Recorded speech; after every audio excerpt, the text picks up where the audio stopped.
గతంలో జగన్మోహన్ రెడ్డి ఒక పరిశ్రమ తీసుకురాలేదు. ఒక ఉద్యోగం ఇవ్వలేదు. మేము వచ్చిన 11 నెలల్లోనే ఉద్యోగాలు ఇస్తున్నాం, పరిశ్రమలు తీసుకొస్తున్నాం అంటున్నారు. నిజంగా జగన్మోహన్ రెడ్డి గతంలో ఒక పరిశ్రమ, ఒక ఉద్యోగం తీసుకురాలేదా? అంటే మీరు వాళ్ళు మాటలు మాట్లాడుతా ఉన్నారు.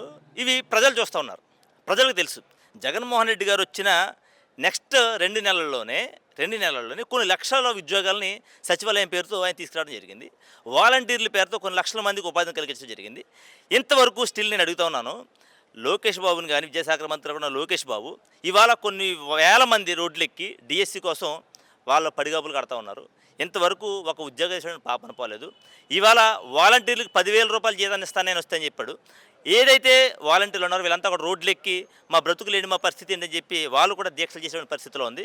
నిమ్మల రామనాయుడు గారు రాష్ట్ర ఇరిగేషన్ మంత్రి నీకు 15,000 మీరు గెలిస్తే కనుక నాకు పూతరేకులట్టుకు వచ్చేవండి, లడ్డులట్టుకు వచ్చేవండి చెప్పినటువంటి నిమ్మల రామనాయుడు గారిని అడుగుతున్నాను. ఏమైపోయి నీ 15,000, ఏమైపోయి నీ 10,000? అన్న నిన్న ఇదే మంత్రి గారు నిన్న ఒక మీటింగ్‌లో కింద కాలుకి కార్పొరేట్ వేస్తే కార్పొరేట్ ఎత్తేసి ఇది మనకు కాదు జగన్మోహన్ రెడ్డి గురించి చేశారు, జగన్మోహన్ రెడ్డి పరదాల్లో ఉంటారు.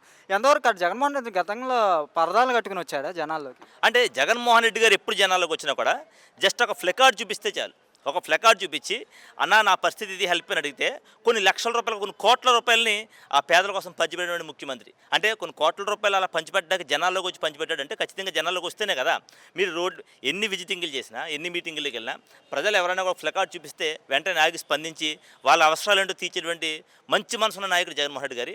ఆయన మీద ఏదో ఒక కుట్రపూరితమైనటువంటి ఒక ఏమంటారు దాన్ని నింద వేయాలని చెప్పి పరదాల ముఖ్యమంత్రిని నింద వేశారు తప్ప జగన్మోహన్ రెడ్డి గారు పేదల పక్షపాతి. జగన్మోహన్ రెడ్డి గారు పేదల పక్షపాతి అని చెప్పడానికి నిలువెత్తు నిదర్శనం ఏంటంటే ఆయన చేసినటువంటి పాదయాత్రే.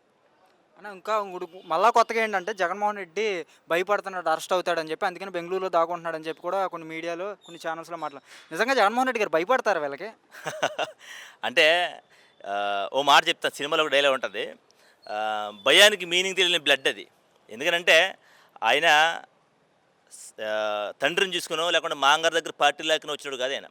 ఆయన స్వతహాగా కేంద్రంలో అధికారులు ఉన్నటువంటి సోనియా గాంధీ లాంటి ఒక బలమైన కేంద్ర నాయకురాలని ఎదుర్కొని ఢీకొట్టి సొంతంగా పార్టీ పెట్టి ముఖ్యమంత్రిగా గెలిచినటువంటి వ్యక్తి. అలాంటి వ్యక్తి భయపడతాడంటే భయానికి కూడా భయం వేస్తుంది.